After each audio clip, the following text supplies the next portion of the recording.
Oh, hey Bruce, welcome back to the Lighthouse of Guiding Flame. I think it's time for us to hit the next ending. I've got my trusty guide here next to me, so I know exactly what to do. We've done most of the choices at this point, so I think we're going to be able to skip a large portion of it. So at this stage, we're just going to be picking and skipping, I guess. So I'm too tired. I think we did that one. No, we didn't. Never mind. Never mind. I think I'm really tired. Tired? I didn't want to think about anything. I was tired of hesitating. What is the right choice? What's the best thing to do? I was completely lost. Esteban nodded in agreement. You're not alone in that, Ethani. Many seafarers lose hope when the waves pull them off their set course. You can sail endlessly without finding land. Your heart fills with despair in that time, and you don't want to live anymore. Ethani suddenly became very sad from the keeper's words. You know, I shouldn't have fought my fate. I just made it worse for everybody and accomplished nothing in the end. I just needed to fulfill my duty. Their chat steered toward the dark, so Esteban smiled kindly. Well, you need a rest then, and when your head clears up, you'll be able to think again. Of course. It seems you were torn by doubts when you embarked on your journey. Well, I needed to help my family, but it's complicated and confusing. Do you worry about them? I do, a lot. I love my family, and that's why I'm ready to protect them. I see. I think I envy you just a little bit. Now, let's check what the flames saw in your heart. They read my thoughts. They reached into your soul to see your hopes as a seafarer. My hopes. Ethani watched in awe as Esteban carefully opened the lamp's glass door. The flames burst to life, circling around and starting to flow outside, blinking with a warm orange light. They swirled in the air happily, as soon as they got their freedom. Mr. Esteban, it's so cool, but won't they run away? No, but follow them closely. They'll show you your feelings. My feelings? Esteban placed a finger to his lips, asking Ethani to stay silent. She nodded in reply. The flames danced in the air for a while, flew past Ethani and up toward the ceiling. There they started moving around like a hive of bees. But that didn't last for long. They produced a blindingly bright flash and stopped in the form of a picture. The lamp's flames took the form of human faces. It's so... The girl stopped herself mid-sentence when she realized the faces she saw were familiar. Tears welled up in her eyes. It's them. Them. My family. Mum, Dad, bro, sis. They're calling out to me, Mr. Esteban. What do they say? They miss me. They want to know when I'll return. Should I return to them? The keeper shook his head. It's your choice to make. My home is calling. So that's what your wish is? You really love your home and family. I do, I love all of them. And our island, and the sea too, but I'm scared. I'm so scared of returning there. Seafarers' wishes can be contradictory, their hearts too. But there are feelings so great they'll overpower any fear or hesitation. Maybe the feelings Ethani experienced were exactly that. Emotions she never knew before filled her when she looked at the faces of her family. Sorry if I disappointed you. No, not at all. I really like the lampfire. You tried so hard to show me my family. I'm happy. Ethani did feel better, as if the warm orange flames were showing her the right path. Next day? That's how Ethani had learned a lot about the lamp. The flames warmed her wounded heart a bit. Time for a skippy-do. Ah, Kima. I'd like to hear more about you, Mr. Kima.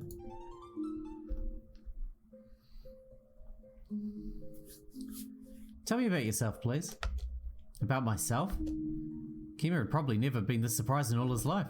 Yeah, tell me about your family. Where are you from? Do you have any siblings? Ethani was overflowing with curiosity, but she also wanted to take her mind off some nasty thoughts. She missed her family very strongly, so she wanted to at least hear about someone else's. Kima looked away in embarrassment. Was that inappropriate? No, it's alright. I just rarely speak of my past. Seafarers prefer to look forward and leave their memories on lands or piers. You don't want to remember your family? I don't mind, I can talk about it. Ethani readied herself. Whoa. I come from a wealthy family. Yes, I think they call me heir to the wealthiest family in the whole kingdom. I knew no hardships. Did you wear a golden crown? I was the son of wealthy landlords, not royalty. Oh, sorry. We had a neutral relationship. We said our good mornings, good nights and so on, but nothing special. Though I have to admit, I had utmost respect for my father. He was an example for me in everything. Some thought that he was too strict and harsh, but he was just trying to be strong and command respect from his people. Were you afraid of him? You can say that. I wanted to be like him, strong, formidable, with my 2 feet on the ground. When he walked into a room, everybody always went silent. His presence was overwhelming. Ethani couldn't help but look Kima over from head to toe. That sounds a lot like Ethani's dad. The merchant was short and skinny, and his face was cute rather than formidable, even though he always looked displeased. I know, my looks I inherited from my mum. You don't have to be big and scary for other people to respect you, you know. You're the one to talk. Let me continue. I had everything I could wish for. I dined on the best food, wore the most expensive attire made of exotic cloth. I had no worries, apart from my health, of course. I was growing up weak and short, and that's why my father chose the career of a scholar for me. Have you read a lot of books? Tons of them. Day after day, week after week, I've been reading books for years. I was destined to become a scholar, you might say. Your parents wanted you to have a bright future. But what I wanted was entirely different. Did you want to become a merchant? Yes. Just like Ethani's brother, he always dreamed of the sea, the goods, the numbers, and the other complicated things. My parents were against the idea. They thought I'd melt like snow on a warm spring day if I left the confines of my home. Snow? Ethani had heard about something like that before, something that is white and falls from the sky. I didn't want to spend my whole life within the 4 walls of my house, but I was also afraid of my father. And what did you do? I broke my promise. My father was strong and fearful, so confronting him was unwise and unsafe. So I had to use my wits. I faked my own kidnapping and demanded a ransom from my family. I promised I would get their son back as soon as they pay a huge lump of money. My father had to pay, but he never got his son back. This plan sounds cruel. Yes, it was cruel. It was raining that day. Raining cats and dogs without end. I waited for them to bring my ransom. I hid and watched my father's carriage appear among the streaming water. I never thought he'd come to deliver the ransom himself, but he was there. So close. He left a bag of coins in the specified place, but didn't go anywhere. The rain was really heavy. Why didn't he leave? What was he waiting for? I couldn't see his face because of all the rain. Accursed rain. My father had finally left after a while. I took the money and bought a ship. Since that day, I've never seen my home and have no idea how my family's doing. Oh. You can say I did not only disappear, but also rob my own father. I broke my promise and did not come back after getting the ransom. I'm sure father was absolutely furious. No one had ever fooled him before, after all. I was the first to do it. But don't you miss him? Not even a tiny bit? Maybe I do. I'd love my father to see my achievements. I haven't melted, haven't crushed to pieces, haven't died in a dirty alleyway. I'm alive and well versed in trade. Then tell him about it. I'm sure he'll praise you. Or he might kill me instead. You said that everybody respected him. You saw an example in him too. That means he's a good person. I'm sure he'll forgive you. Ethani wanted to believe her own words. Her father was the same after all. He was strict, overbearing but strong, brave and just at the same time. Her brother wouldn't admire him for no reason. Maybe I should try it then. He could definitely do it. I do miss them a little, it seems. Me too. You too? Well, my family, I think. Maybe I should go back and protect them. Kima's story had a strong effect on Ethani. Her heart was invaded by homesickness. It was stronger than her fear. I think I've talked too much. My throat hurts. I'll give you a medicinal brew for the road. Thank you. The merchant nodded and went outside. Is Mr. Kima ill? You helped him awaken memories he tried to forget. It'll take time for him to recover. Did I do something wrong? Of course not. Families should cling to each other and be able to forgive old grudges. Do you think so? I want to believe in it. I don't remember my family, after all. And for me, it's just an abstract concept that signifies a warm and bright place where people cherish and love each other. A warm and bright place. A dungeon with red straw didn't fit that description at all. No. However, maybe Ethani still had to gather herself and come back for her family. Because families should protect each other. I don't know, man. It was pretty brutal. Alright, next one is fulfilled their duty. I think we have done that one. Yeah, we have. Alright, we can skip ahead. Because this will take a couple of episodes anyway. Every ending has so far. Even when we're skipping heaps of it. I can fight my fears for my family. I think that is new. No, it's not. Oh, it's the one where she talks about her past. I want to fulfill my duty. That one is new though. Wonderful words. Thank you. The girl was afraid of the dark sea, but she couldn't stay at the lighthouse forever. And not just because of the rules. Ethani wanted to change. Her heart told her to venture into the endless water's surface, as if it was a sailor who couldn't see his life without the distant lands. A new future awaited the girl. The right future. Ethani, I have a gift for you. Skippy. The brooch. Is this alright? Oh, Ethani, you've definitely come from a complicated world. Even I don't know what I would have done in your situation. And I'm glad you made a decision. It is a brave act not everybody is capable of. I think your family will be grateful to you. We're gonna go get sacrificed. Hooray! No. You're wrong. You're so wrong. Weird keeper of a weird lighthouse. There's not enough gratitude to properly measure this girl's heroism. Ethani sacrificed herself for our sake, and what did we do? We were too weak. But I've had enough. Are we the sister again? I have to risk it, don't I?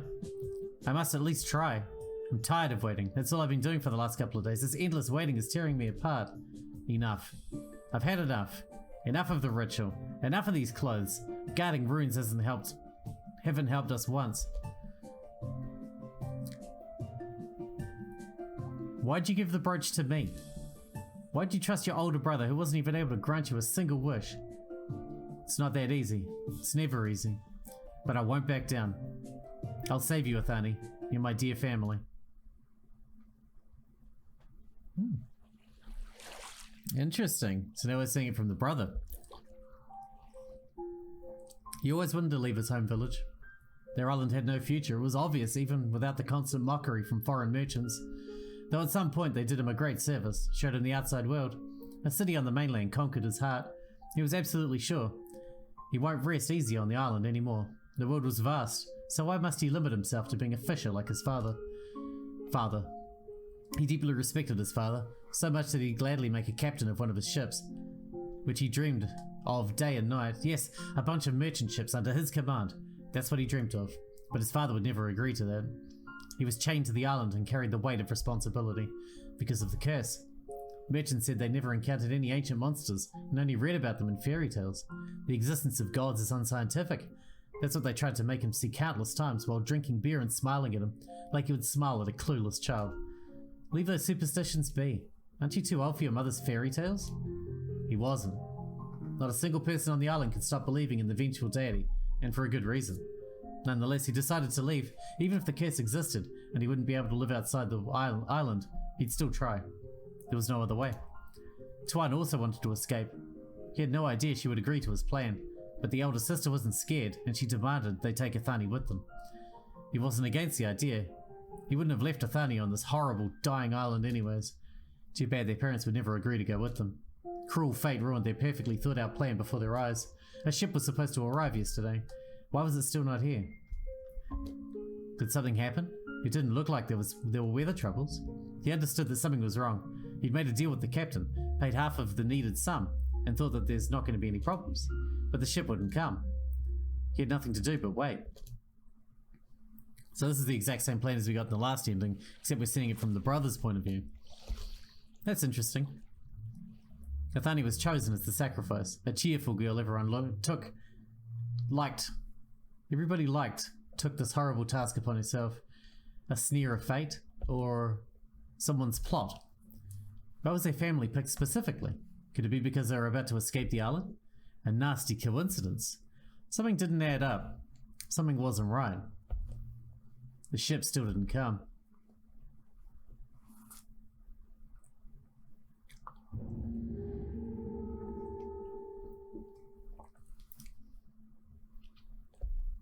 There were no news. The ship didn't come. Tuan was annoyed, angry and scared. She wanted to act. There was nothing he could do. The fact his sister was suffering in a cold dungeon was hard to endure, but they couldn't escape without a ship. It was their only hope. He had a plan B, but it was unsafe and hardly completable. Time was against them. Day 4. In the ghost house.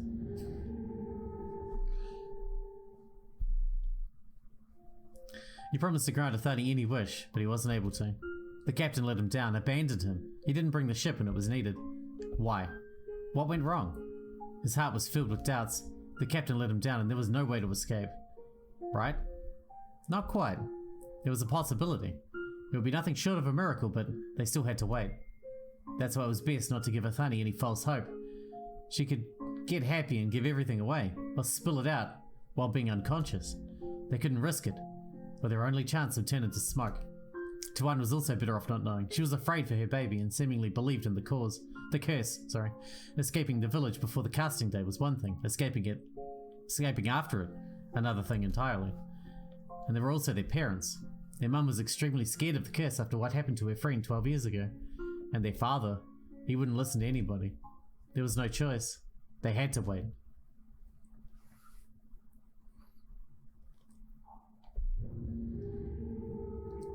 Day 5. The last day came. He sat in a small boat looking at the horizon through the spyglass he bought in the city. He treasured it, but would give it up without complaints just to see the small black dot of an approaching ship. What if a miracle happened after all? What if the ship would arrive before sunset after all? The sky was painted a scarlet haze. The boat was slowly riding the waves. According to their plan, Tuan was supposed to get Ethani out of the dungeon right now. She would manage to do it even without the key. Why? Because someone bribed the smith, and then they damaged the cell bars before Ethani was put there. Now you can simply break those bars if you applied a little force. Money rules the world. Maybe you can even bribe the vengeful deity. Did it even exist in the first place? Tales of the old were just that, stupid fairy tales, right? He wasn't sure, but he wanted to believe in the merchant's wisdom and experience. And if the curse would get to him after all, it was better to die at sea than on the island he hated so vehemently. There was also less and less time left. There was less and less chance to save Ethani. He had no reason to move until the ship arrived. That's why he waited while gritting his teeth. He waited and waited. As soon as the ship arrived, as soon as there would be a glimmer of hope, he was tired. Tired of waiting. Why'd it end up like that? What did he need to do? He couldn't wait anymore. Ethani suffered while he was sitting idle. Ethani was being murdered. But what could he do? He wouldn't be able to deal with his father. He was much weaker than him. But Ethani was waiting the right choice? Or maybe rushing to save Ethani? What to do? The world dissolved in a grey fog, and then a brooch appeared in his hand. How did that happen? It couldn't just appear out of the air, but he knew this brooch was Ethani's gift after she came back from a mysterious lighthouse. He saw places he's never been to. He talked to people he'd never met before. Astaban, Kima, Araki, Gramium. Weird people who decided to help Ethani when she was in trouble. Wonderful people. It was clear now.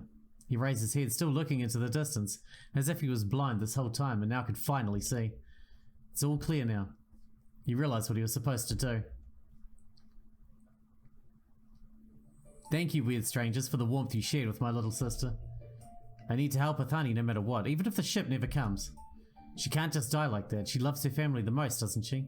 She's ready to sacrifice herself for our sake. I won't let her die by the hand of someone who's dear to her. It's just not right. Because we're all family. It was better to face his father, to leave no regrets about it. It was better to stop their mother from committing a horrible crime. He wasn't going to wait anymore. Even if the curse did exist, even if a bloody abyss would swallow them, he couldn't let Ethani die by the hand of their own mother. Family doesn't work like that. Family must stay close. One sees what they truly hold dear in the face of danger. Ethani realized her family was the most precious thing in the world. When danger loomed over them, they needed to bond and not argue. So whatever happens, happens. They'll be together during the last minutes of their lives, as family. Come on, move! He steered his boat toward the shore. Will he make it in time? Will he save his sister? He must make it. The shore was so close, and Ethani was there, lying in the sand, having a reverie. After getting close to the shore, he jumped off the boat and rushed towards his sister, splashing water around himself. The girl was wounded and she couldn't get up. Ethani? Voices could be heard from the village. Her mother was screaming along with someone else, probably their father. We need to set sail. And where's Tuan? Did she decide not to risk her baby and chose idleness? Or did she help after all? How else would Ethani be free? Well, it didn't matter. Can he walk? Mr. Kima? No, I'm your brother. Alts? Yes, let's go. Can you get to the boat? Alts held his sister and helped her up. She was staggering and pressing her palms to her stomach. Does it hurt? Of course it hurt. What a silly question. Yes, but I can stand. Probably. Then let's not waste time. Even without the ship, somehow... Let's go. What's wrong? We're out of time. I'm not going anywhere. I know you made your choice, but let's go, Ethani. Alts pulled his sister's hand, but she resisted with a force that shouldn't be possible to gather in his small, fragile body. No. We need to leave. I won't abandon my family. That's right. Ethani treasured her family more than her own life. However, we're leaving. I won't let Mum kill you. Never. No, brother. I see what you mean. You want to save me, but it's not right. Ethani burst into tears but jumped away from Alts when he tried to come close. No, I want to protect you. And I want to protect you. You're a precious family member. It's not right for us to sacrifice you. No ritual would make you a nobody for us. I saw the lighthouse. I know everything. I too want to protect those who are dear to me. Alts, that's why we shouldn't waste our time. Let's go. I wasn't able to procure a ship, but we'll figure something out. Hurry up, Ethani. Mum's closing in. I can hear her. Every second counts. I can't. Ethani, I can't. You'll die if I escape. I won't let you all die. You don't have to. Such a death would be too cruel. I don't care. Mummy suppressed her feelings to save you, sis and dad. I'll do the same, even if it's so painful. I'll die to protect you. Family doesn't work like that. No, exactly because we're family. I will protect you. Ethani? She's already here. Let's go before it's too late. No, I won't let the vengeful deity consume you. I'll let him take his revenge on me, so he'll leave you alone. Do you really want to do it? Ethani answered with a pure, childish yet incredibly powerful smile on her face. Yes. Alts squeezed the brooch in his hand. What to do?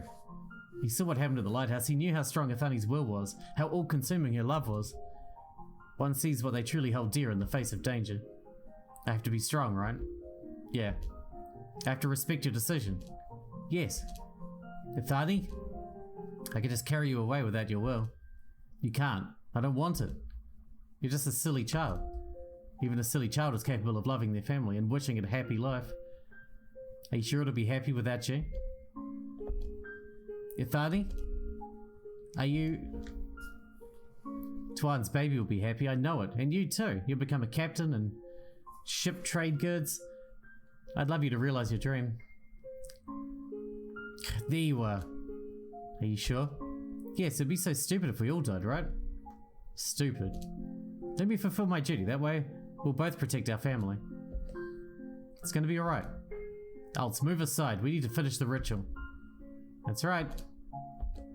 Alts squeezed the brooch so hard, its edges pierced his palm, cutting through the skin. Will you run away again, Ethani? No. Are you ready? I love all of you. Me too. I love you too, more than anything. That's why Alts saw his father running towards them. Tuan was still nowhere to be seen. You exist, don't you? Vengeful deity, will you take Ethani's life? You won't let her sacrifice go to waste, right? Thank you for the happy 12 years of my life. I love you, Ethani. I love you too. A red haze swirled before Alts' eyes as his blood splattered on the shore sand. It painted the dagger's blade red, soaked in their mother's clothes. Blood. A lot of blood. Their mother's mad scream was pointed toward the skies. Alts wanted to cover his ears but stopped himself from escaping. He needed to listen. He needed to soak in the pain and despair of his mother with every cell of his body, to engrave Ethani and her sacrifice into his memory, to never forget the blood that was spilt. Will it quench your thirst, vengeful deity? Will the blood of an innocent child suffice? Alts looked at the shimmering waves and raged. Water was sparkling in the ray of the setting sun. It was beautiful. It was for the best that Ethani died among such a scenery. However, Alts looked at the sea and his heart was overflowing with hate. Are you there? Are you looking at us? Are you happy? Are you laughing at us? Did you quench your thirst for revenge? The sea became stormy. Are you ridiculing our sorrow? Did we sin that much, deity? It was a miracle that brooch that Alts was clutching didn't shatter. Blood was spilling from his palm. But his blood was nothing compared to Ethani's sacrifice. Waves became louder. They became hazy in Alts' vision. He was crying. whirled through the lens of tears looked like murky water, and then Alts heard, "What?" A low hum was coming from the sea. What? These were words. Someone was trying to talk to Alts, but he couldn't understand sizzling, viscous words that reached him. He heard the voice from every direction, so Alts turned his head, trying to find the source. A golden red haze sprawled around the young man, consuming the world around him. There was no island, no village, no parents, no dead girl by the name of Ethani. There was nothing. Just the golden sea and a voice. "I don't understand. Not a single word. Who are you? Are you the deity? Show yourself." His vision became hazy again, and then it appeared. A strange, scary creature floating among the glowing gold. "So you do exist? You really exist?" Alts forgot how to breathe because of shock and fear. He saw it. He saw the vengeful deity with his own eyes. So we weren't killing in vain. All those sacrifices were needed? So Ethani died for a reason? A low hum was the answer. Alts still couldn't understand it. Doesn't the deity know human language? How were the elders able to make a pact with it then? Are you satisfied? Happy? Shock faded away and Alts was overflowing with anger again. Did you quench your thirst for revenge? Are you happy? Ethani is dead. She's dead because of you. She was just a kid, a little girl. She had a long, happy life ahead of her, full of dreams and hopes. Alts didn't wait for an answer. He threw all of his rage and sorrow at the scary monster. Vengeful deity's figure distorted and the waves went out of control in reply to a low hum. "Don't make fun of me." Alts had another rumbling hum that made his heart fill with rage. "So what, are you happy now? A mother had to kill her own daughter. A father sacrificed his dear family member to save others. Tuan suffered choosing between her sister and her baby, and I... Alts was gasping for breath because of his feelings. "I don't know what to do anymore." The deity didn't reply. Alts couldn't hear its howl anymore, so it left. The golden glow started fading away. Alts blinked as sharp pain hit his eyes, and then darkness opened before him. Life in the village returned back to normal, as it had happened after every ritual. Islanders were used to this way of living, so no one grieved. They set up a pyre where they burned all the dolls. Ethani's body was given to the water. She was gone. Forever. Father was silent about this. Mother too. Mother knew that pain already. She'd lost her brother and a friend to the ritual. Alts was very little back then, and didn't remember much. But Tuan told him that 12 years ago their mother was the same. She was walking around like a shadow, completely lost in thought. And even then, feeling Alts' eyes on her, she tried to collect herself. She didn't want Ethani's sacrifice to go to waste. How long would she have to suffer? Alts couldn't forget that wild, soul-crushing scream that was coming from her chest when she killed Ethani. "Did you change your mind about leaving?" Tuan was grim, pale, and looked sick. "What?" "Well, leaving this accursed place. There's no point anymore." "Why? I don't want to stay here anymore, after all that happened. The curse exists. If we try to escape, it'll get to us. The deity will get to us." "Are you serious?" "I saw it." "It? The vengeful deity, it exists, and it will kill us if we leave the village for too long." "Did you really see it?" Alts didn't reply. Anger welled up in him as soon as he remembered the voice of the sea creature. From that moment, Alts was living in fog. He had no desires and goals. His heart was aching from despair, pain, and the feelings of helplessness. He didn't know what to do. He wasn't able to become a captain. He wasn't able to protect his sister. His home was the dwelling of a terrible monster, and another innocent person would surely die when 12 years pass. Head of someone's family? Someone's mother? What if it'll be another child? Another little defenseless child? Or what if their family be picked again? What if Tuan will suffer? Or her baby? I can't go on like that. He had to do something. Alts tried to talk to the elders, but they just shook their heads.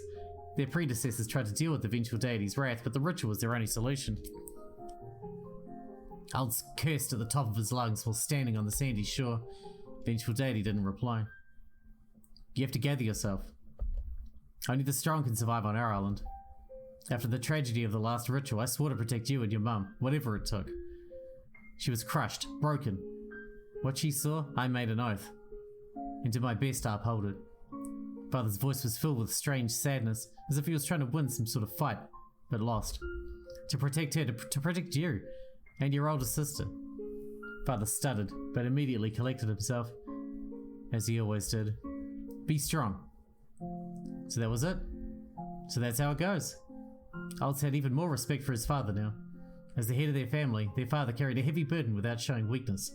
When his daughter was chosen as the sacrifice, he clenched his fists and fulfilled his duty. He did everything right. Because the curse existed, their father made a horrible, but the only right choice. He saved their family. Ethani saved their family. It was unfair. How much pain did the vengeful deity already bring about? And how much more will it bring in the future? Islanders carry the curse's burden on their shoulder for generations. When the time came, she gritted their teeth and killed a family member. For the sake of the whole family, fighting for survival. One sees what they truly hold dear in the face of danger. What was dear to him right now? Family? Remaining family members? What if they're picked again after 12 years? What if Tuan becomes the sacrifice, or a baby? No, Alts couldn't let that happen. But he couldn't find a way out. Alts didn't know what to do. What was the right choice? Is there a way out of the situation at all? How could he protect his family? Why didn't Keeper Esteban tell him anything about it? And Kima, Gran, dead blue-eyed Keeper. Why did they only talk about love and loyalty? Why didn't they tell him how to break the curse? What am I going to do? It was a dead end. A thick layer of fog. That fog consumed everything around it. Alts was riding a boat in the middle of thick fog. Where was he? Where was he going? Alts was completely lost. Luckily, soon he saw a light in the distance, a warm, red light cutting through the fog. I'll go there. The fire was alluring, and Alts was happy to find some sort of visible goal in the grey veil. He had never sailed through such a thick fog before. He was lucky. Red light was getting close, fast, and after a moment a giant ship appeared before Alts. Oh. Alts had never seen such a magnificent, but at the same time grim ship. Is it haunted? Ethani would have asked this right away. Alts' thoughts were cut short by a rope ladder that appeared before his eyes. Someone threw it over the deck, inviting the young man to climb up. Well, why not? Let me guess, it's Kima's ship? Alts swiftly climbed the ladder and looked around. The deck was grim, as the overall look of the ship. However, Alts couldn't say he didn't like it up here. The oppressing atmosphere was fit for his current mood. It brought a strange sense of calmness and tranquility. But what was the ship? Welcome. You heard a pleasant voice, courteous and cautious at the same time. Alts heard strictness in it. The same he heard in his father's curt orders. Who's there? It's just me. Oh, I'm sorry. I'm supposed to introduce myself. Alts saw a dark figure standing some distance from him and sighed. For some reason, he couldn't see the face of a person he talked to. It was covered with an inky fog, but he could see a smile, cold like northern winds. And the eyes, two red flames that cut through the darkness. To be honest, I'm a bit troubled, you see. I can't remember my own name. I felt it didn't matter much to me, so it just disappeared from my memory. There are a lot of things that precede names in importance. Don't you agree? Alts nodded. That's right, learning how to lift the curse was much more urgent. Good, good, I'm glad we think alike. However, you can call me Keeper if you want. Keeper? I look after this lighthouse. What lighthouse? We're on the ship here. Alts is about to take the person standing before him for a madman, but he quickly threw such thoughts out of his head. Oh, there are many different lighthouses, as there are keepers. My lighthouse loves sailing the high seas. The man's laughter was pleasant, but scalding cold at the same time. It was his cruel smile. Ah, I see. You're the same as Esteban. The keeper's smile faded for a moment, but returned to his face, even friendlier and more cruel. No, we're not the same. I am completely different. Do you also have a fire lamp? It's surprising you're informed of such intricacies. I'm impressed. Very much so. Of course, my lighthouse has a lamp, or else you wouldn't have been able to find your way in the fog. That's right, he was following a strange red light. Look above you. Alts turned his head upwards and was shocked. There was a fire burning at the top of the mast, the colour of fresh blood. Goosebumps caused by horror and awe ran through Alts' back. This lamp is completely different. Alts didn't go blind from looking straight at the fire. Didn't Esteban warn him about the lamp's unusual brightness that would destroy one's eyesight in a moment? Don't worry, you don't have to fear for your vision. The keeper noticed an indescribable mix of emotions on Alts' face and made sure to reassure him. The lamp is too high for that. Just don't look at it for a prolonged period of time and you'll be fine. Ah, I see. The keeper smiled. So, you'll give me shelter until I make my decision? Well, that was what happened to Ethani. She stayed at Esteban's lighthouse and managed to find her way, despite the fact that all the keeper did was cheer her on and drink tea with her. However, Alts doubted the keeper of this red lighthouse was about to offer him peculiar otherworldly drinks. I must admit, I'm not the most generous host. The keeper's statement wasn't surprising for Alts. Oh, great. But I can surely offer you a cup of something unique. Will you take me up on the offer? Alts hurriedly shook his head after he saw the contents of the cup. No thanks. As I expected. Honestly, I was just kidding. That's right, Alts didn't want to waste his time on tea parties. This young man was different from Ethani, as this red lighthouse was different from Esteban's. And that meant, oh yeah, I know how to help you. How do I lift the curse? The keeper's smile became a tad wider.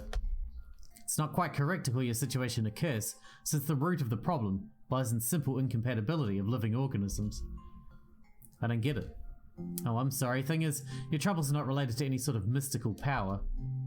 No, it is the problem. People of our village are dying because of the vengeful deity's curse. Well, and this is the source of your problem, right?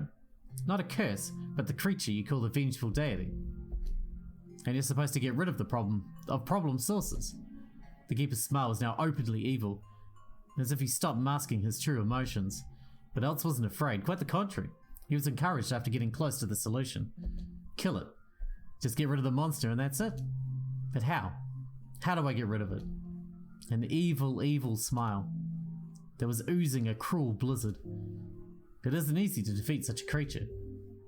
I'm just a simple human, I can't kill a god. A god, huh? Well, there's another solution. A monster can always be defeated by another monster. Another monster? But where do I find one? I can't summon deities on demand. This guy looks like a monster. The keeper didn't reply, but kept smiling, almost saying, ah, such useless creatures, humans. But what he actually said was completely different, when the silence became exceedingly awkward. Luckily for you, I know a certain creature that would agree to help you, but keep this in mind. By calling him, you'll kill the vengeful deity once and for all. That's what I'm trying to achieve. I don't want any more deaths. Alts wouldn't let the inhumane practice of the sacrificing ritual continue. Vengeful deity will become the last creature that will be killed on their island. Keeper clapped in joy. Wonderful, I'm glad we could find common ground. We were destined to find common ground, thought Alts. That's how lighthouses work. So? Hey, it's the brooch. I like this one, it's pretty gangster, I'd wear that. The keeper extended his hand, and something that looked like a brooch glistened his palm. Is this a snake? Yes, a great snake, gifting death and healing. Healing? What ends up in death for one becomes the cure for another. Does it sound familiar to you? Unfortunately, I can't give you this brooch for free. Esteban gave Ethani her dragon as a gift from his heart. But Esteban was completely different, and Alts wasn't Ethani. I understand. We live in the world of trade, after all. Ah, I love my guests so much, I don't have to explain anything. Yes, that's right.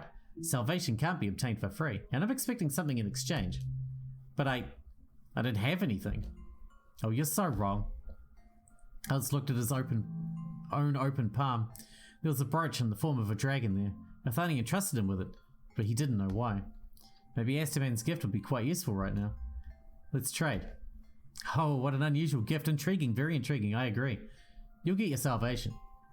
Alts took the snake brooch, and it turned out to be colder and heavier than Esteban's. Just call for the snake and it will answer. Then the vengeful deity will end its long, painful existence. It can't defend itself, but it's a god. Will the snake really defeat it? The keeper's smile is now as cold as a blizzard. Don't worry, your deity isn't as powerful as it may seem. Then I have to hurry back. But of course, I won't hold you up any longer. I'm not very enthusiastic about chatting. Alts nodded. Alts wanted to thank the keeper, but he couldn't. He's probably not a fan of gratitude and long touchy goodbyes. Without saying a word, Alts returned to his boat and sailed away towards his goal. A sandy shore, an endless golden surface of water.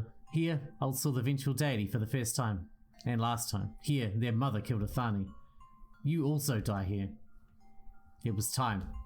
It was time to end the ritual, to end the sacrifices, death and pain. Time to forget about the bloody dolls, tears and despair. I'll kill you and leave the island with Tuan. No curse would threaten their child. We'll be free. Ethani was your last victim, deity. The sea became stormy. Can you hear me? So you can. What, decided to say goodbye? Waves started splashing violently, and the familiar hum reached Alts' ears. This time it was sad and worried. It's time to go. You'll die so we can all live on. We don't want to die. We want to live on. We'll do just that. After you die. The waves were screaming. What? I don't want to. Die. Alts gritted his teeth. Nobody wants that. Ethani didn't want to do it too, but she was still forced. One sees what they truly hold dear in the face of danger. Only the strong can survive on our island. Yes, that's right. That's why Alts will become strong. He won't be touched by the vengeful deity's sad singing. His heart won't falter from the sound of its prayers. I want to live.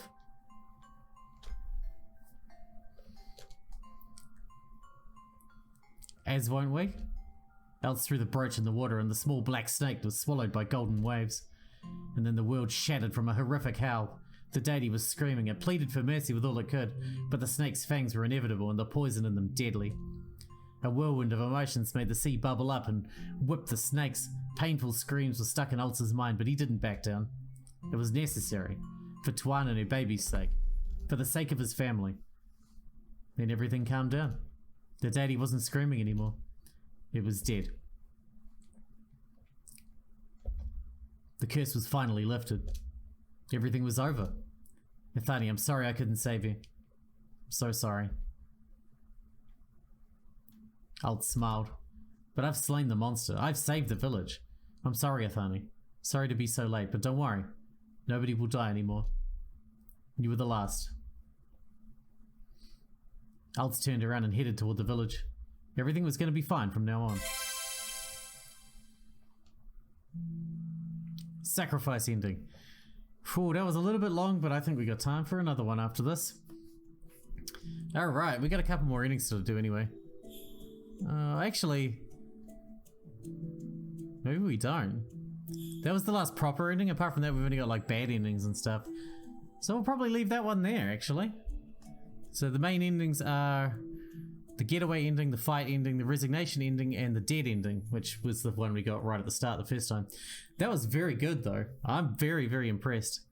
Like that a lot. And I've been informed that they've got other games out in Russian at the moment, so I'm hoping one day they'll bring those over into English as well, so we can check those out. But I think it's time to pick a new game. But until then, I suppose it's Halloween, isn't it? I gotta do something for Halloween at some point, don't I? Hope you guys enjoyed it. Thanks for watching. Thanks for hanging out with me, and I'll see you in the next one.